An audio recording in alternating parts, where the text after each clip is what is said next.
오늘의 헤드라인입니다. 오늘 오전 5시 45분 경북 울진 해역에서 규모 3.8의 지진이 발생했습니다. 이번 지진으로 지진의 일이나 시설물 피해는 없었으며 한울원전과 월성원전에도 별다른 영향이 없어 정상 운전 중입니다. 인류가 달에 발을 디딘 지 50주년을 맞아 YTN 사이언스가 준비한 특별 우주기획. 오늘은 첫 번째 순서로 미국이 왜 50년 만에 다시 달 탐사에 도전하는지 알아보겠습니다. 도심 속에서 과학을 즐길 수 있는 국내 최대 규모의 과학축제가 서울 곳곳에서 열리고 있습니다. 아이들이 좋아하는 다양한 과학 전시와 체험은 물론 성인들도 즐길 수 있는 과학 강연과 영화제 등 풍성한 프로그램이 마련됐습니다.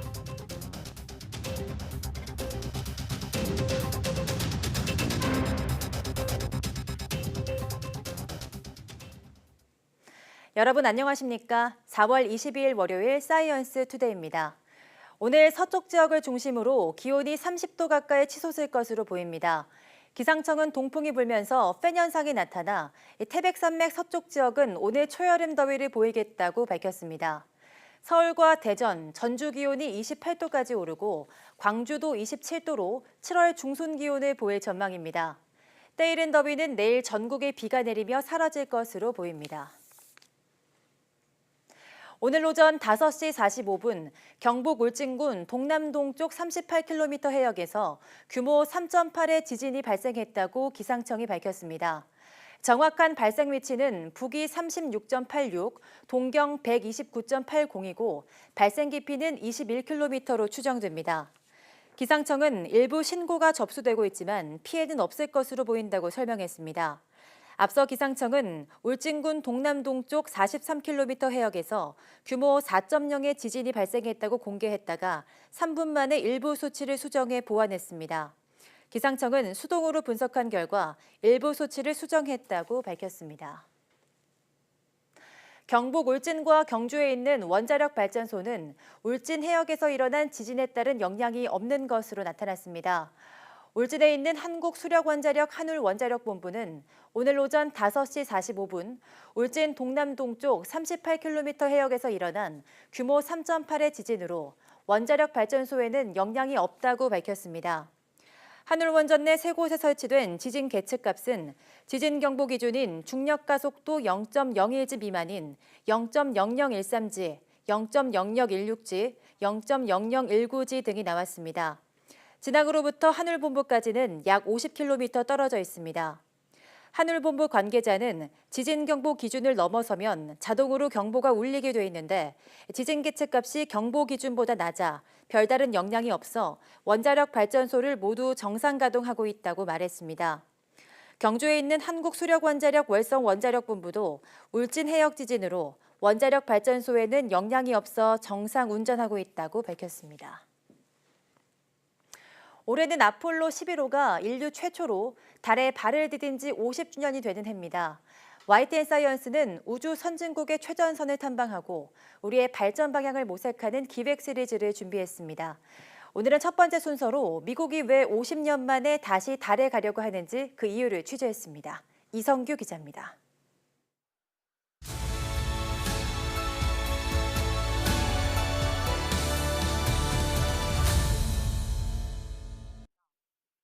냉전 시대 구소련과의 우주 경쟁에서 뒤졌던 미국은 달 탐사 카드를 꺼내듭니다. We choose to go to the moon in this decade and do the other things. 그로부터 7년 뒤인 1969년, 미국은 인류 최초로 달 착륙에 성공하며 우주 최강국으로 우뚝 섰습니다. 50년이 지난 지금 표면적인 적수는 없지만 미국은 여전히 패권 유지를 원하고 있습니다. That at the direction of the President of the United States, it is the stated policy of this administration and the United States of America to return American astronauts to the moon within the next 5 years. Well, I think Mr. Trump believes in somewhat the same way that John Kennedy believed in 1961, that space is an area for demonstrating American greatness. As you well know, Mr. Trump's theme is Make America Great Again. 하지만 이번 달 탐사는 단순히 달을 밟는 것에 그치지 않습니다. 달을 발판으로 더 먼 우주로 도약하겠다는 겁니다. 그 중심에 나사와 민간 우주 기업과의 긴밀한 협력이 있습니다. 제 어깨 너머로 보이는 빌딩이 케네디 우주센터의 조립 건물입니다. 이 건물을 비롯해 발사대 등을 민간 기업에게 오픈하면서 케네디 우주센터는 새로운 우주 시대를 열어가고 있습니다.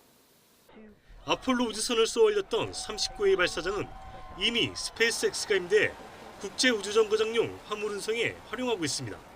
즉 민간과 정부가 각기 역할을 분담해 우주 개발을 이끄는 겁니다. By allowing these companies to focus on low Earth orbit and the transportation of crew and cargo to the International Space Station in low Earth orbit, it allows us to focus on the deep space exploration goal of having boots on the moon by 2024. 특히 나사는 물과 자원이 풍부한 것으로 알려진 달의 남극 지역에 우주인을 보낼 계획입니다. 이를 활용해 장차 화성까지 탐사할 수 있는 우주 전진 기지를 달에 만든다는 겁니다. 조지 부시 전 미국 대통령은 우주 탐험의 끝은 알 수 없지만 인류의 마음은 우주를 향하고 있다고 말했습니다. 자유와 평등을 찾아 신대륙을 탐험했던 미국의 도전 정신이 달과 화성 등 우주로 향하고 있습니다. 워싱턴 DC에서 YTN 사이언스 이성규입니다. 정부가 올해 바이오 분야 연구개발 등에 지난해보다 3% 늘어난 2조 9,300억 원을 투자합니다. 부처별로는 과학기술정보통신부 1조 1,500여억 원, 교육부 5,400여억 원, 보건복지부 4,500여억 원 등의 순입니다. 특히 신약과 의료기기 등 신기술 개발 지원을 강화하고 바이오 기술과 정보통신기술 융복합을 촉진하기로 했습니다.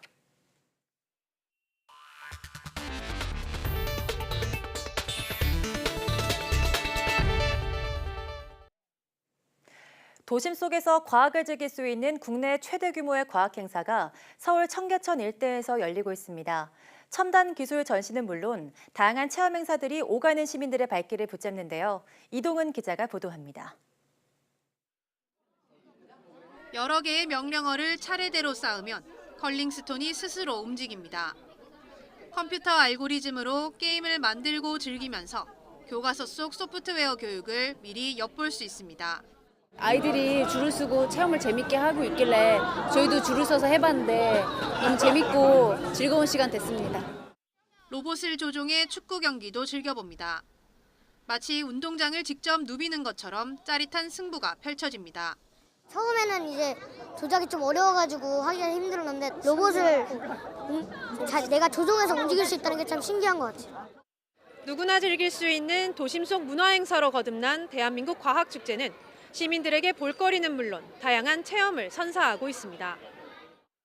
정부 출연연구기관의 성과를 알 수 있는 30여 개의 프로그램부터 전국 5대 국립과학관의 체험 행사도 만나볼 수 있습니다. 또 과학과 퍼포먼스가 접목된 버스킹 공연과 과학 팟캐스트 공개 방송, 전문가들의 강연까지 한 번에 즐길 수 있습니다. 과학이라는 것이 우리가 멀리 떨어져 있는 것이 아니라 우리 주변의 시민들하고 얼마나 같이 할 수 있는 것들인지를 직접 체험할 수 있다는 점에서 아주 중요한 행사라고 생각을 하고 있습니다. 아이부터 어른까지 오가는 시민의 발길을 붙잡는 다양한 체험 행사를 즐기다 보면 과학과 대중의 거리는 한 발 더 가까워질 것으로 기대됩니다. YTN 사이언스 이동은입니다. 네, 앞서 전해드린 대로 대한민국 과학축제가 서울 도심 곳곳에서 열리고 있습니다. 현장에 나가 있는 취재기자 연결해 자세한 내용 알아보겠습니다. 최소라 기자. 네, 과학축제가 열리는 청계천 한빛광장에 열려 있습니다. 네, 오늘 축제 시작이 됐나요? 네, 저는 YTN 사이언스 부스 앞에 나와 있는데요. 조금 전 11시부터 문을 열었습니다. 주말 내내 아이들과 어른들로 북적였던 이곳이 지금은 조금 한산한 모습인데요. 점심시간을 기점으로 사람들이 더 늘어날 것으로 보입니다. YTN 사이언스 부스에서는 가상현실을 체험하거나 앵커 체험을 할 수 있습니다. 또 로봇을 조종해서 축구 게임을 할 수 있는 로봇 축구 체험의 장도 마련됐는데요. 이 밖에도 이곳 한빛광장에서는 버스킹 공연을 보거나 다른 나라의 우주 산업을 알아보는 기회도 가질 수 있습니다. 올해 과학축제는 22년 만에 처음으로 4월 과학의 달에 열렸는데요. 과학의 봄 도심을 꽃피우다라는 주제로 서울 도심 곳곳에서 야외에서 진행됩니다.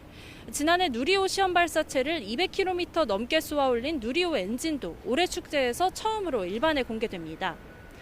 서울시청 앞 서울마당에 세워진 과학기술광장에서 누리호 75톤급 엔진 실물을 볼 수 있고요. 이곳에선 가상현실 속에서 슈퍼컴 5호기 누리온을 보거나 자율주행차도 직접 타는 체험도 마련됐습니다. 어린이들이 즐길 수 있는 과학 프로그램은 물론 학생들과 어른들을 위한 과학 전시와 강연, 영화제도 준비됐습니다. 보신각공원과 서울극장에서는 사이언스 버스킹과 과학 강연, 연극, 영화, 도서 등이 마련됐습니다. 이번 축제엔 모두 65개 기관이 참가해 155개 프로그램을 마련해 다채로운 과학 프로그램을 만나볼 수 있습니다. 축제는 서울광장에서부터 청계천 일대를 따라 동대문 디자인 플라자 등에서 진행되는데요. 내일까지 계속되니까요. 가족 단위뿐 아니라 연인들끼리 와서 즐겨도 좋을 것 같습니다. 지금까지 청계천에서 YTN 사이언스 최소라입니다. 대중투자, 크라우드 펀딩은 주로 IT나 서비스업 기업들이 자금을 조달해온 방안 중에 하나입니다.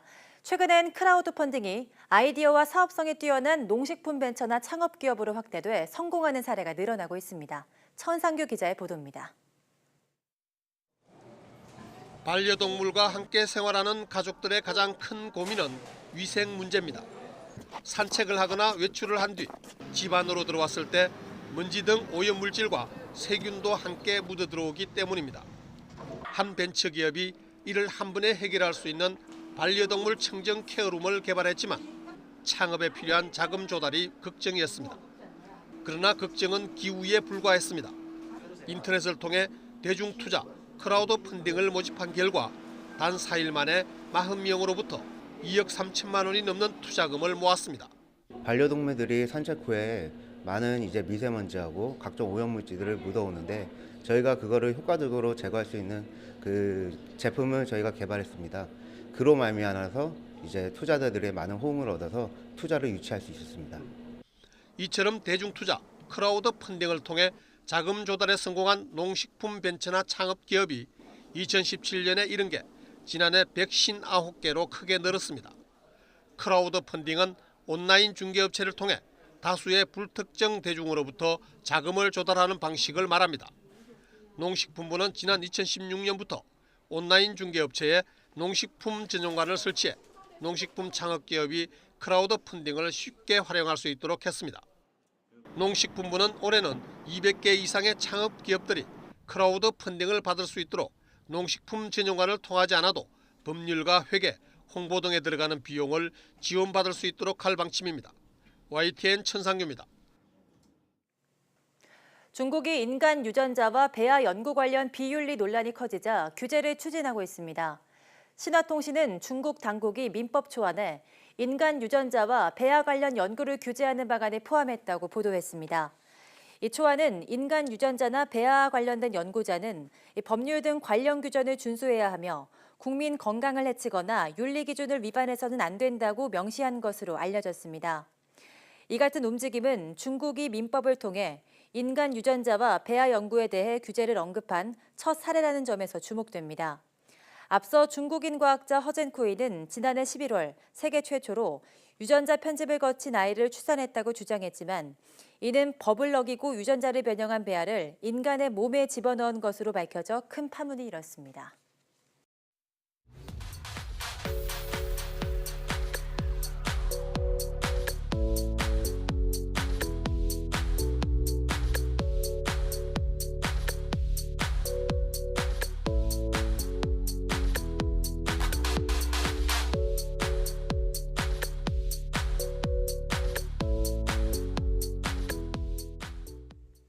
최근 환경부에서 포장재 재질 구조 개선 등에 관한 기준 개정안을 확정했습니다.